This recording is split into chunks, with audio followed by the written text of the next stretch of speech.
Hi everyone, a warm greetings to all of you. Myself, Dr. Pradeep, Assistant Professor of Economics, SES College, Srigandapuram. Today, I would like to share some of my view regarding the National Education Policy of 2020. And before going to my presentation, I would like to congratulate the entire team of Bimala College Thrissur for organizing such a wonderful FDP program. The National Education Policy 2020 was announced by the Ministry of Human Resource Development recently. The policy is aimed at transferring the Indian education system to meet the needs of 21st century.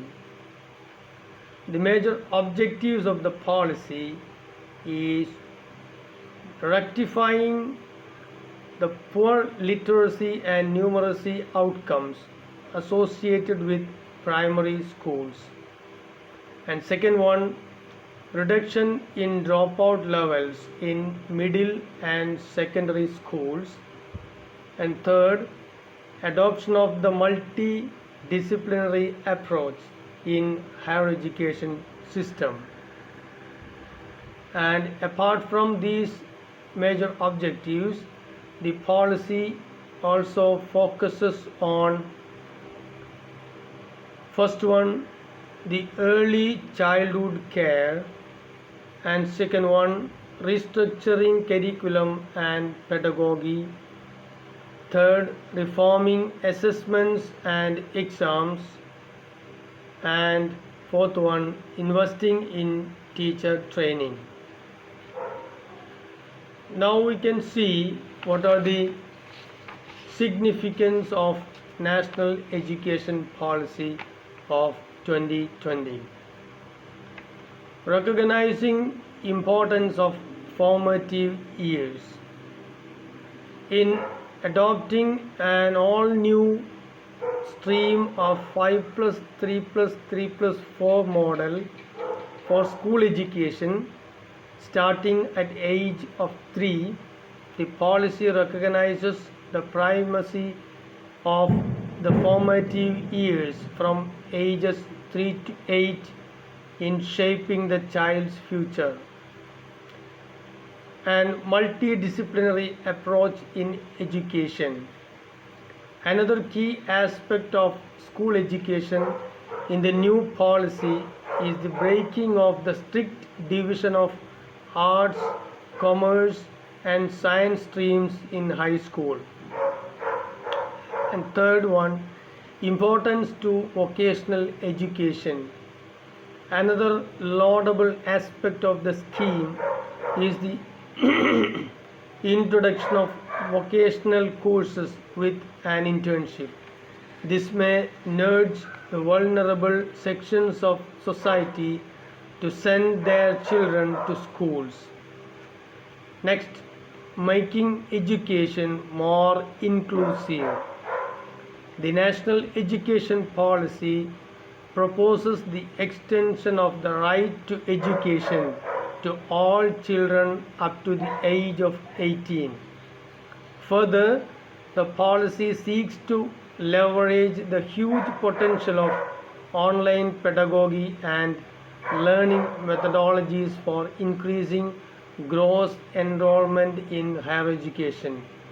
Next one, light but tight oversight. According to the policy, in spite of periodic inspection, transparency, maintaining quality standards, and a favorable public perception will become a 24/7 pursuit for the institution, leading to all-round improvement in their standard. The policy also seeks to establish a super regulator for education, which will be responsible for standards setting, funding, accreditation and regulation of higher education in India. Next point, allowing foreign universities. The document states universities from among the top 100 in the world will be able to set up campuses in India. This will lead to an infusion of international perspective and innovation, which will make the Indian education system more efficient and competitive. Ending Hindi versus English debate. Most crucially, the national education policy once and for all buries the strident Hindi versus English language debate. Instead, it emphasizes on making another mother tongue or local language or the regional language as the medium of instruction at least till grade 5, which is considered the best medium of teaching. Now we can see what are the issues related to new national education policy. Knowledge jobs mismatch. There is a persistent mismatch between the knowledge and skills imparted and the jobs available. This has been one of the main challenges that have affected the Indian education system since independence. The National Education Policy 2020 failed to check this, as it is silent on education related to emerging technological fields like artificial intelligence, cyberspace, nanotechnology, etc. Another issue is the requirement of enormous resources. An ambiguous target of public spending at 6% of GDP has been set.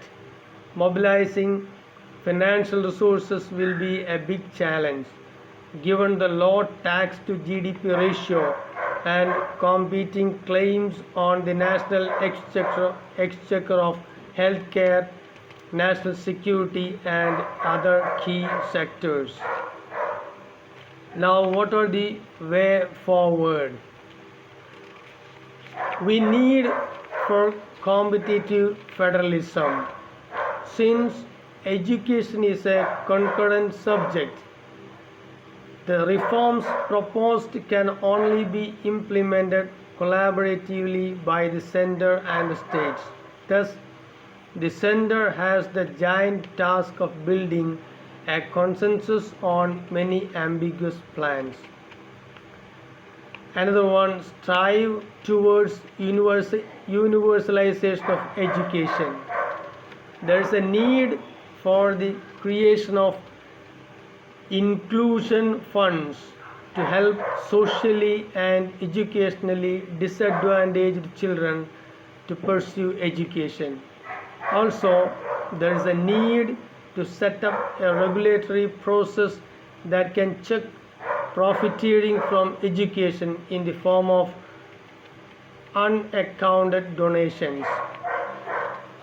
Another thing, bridging digital divide. If technology is a force multiplier with unequal access, it can also expand the gap between the haves and have-nots. Thus, the state needs to address the striking disparities in accessing to digital tools for universalization of education. And finally, interministerial coordination. There is an emphasis on vocational training, but to make it effective, there has to be close coordination between the education, skills, and labor ministry. And I would like to conclude this short lecture by saying that the new National Education Policy 2020 is a good policy as it aims at making the education system holistic, flexible, multidisciplinary, aligned to the needs of the 21st century and the 2030 Sustainable Development Goals. The intent of the policy seems to be ideal in many ways, but it is the implementation where lies the key to success. Thank you.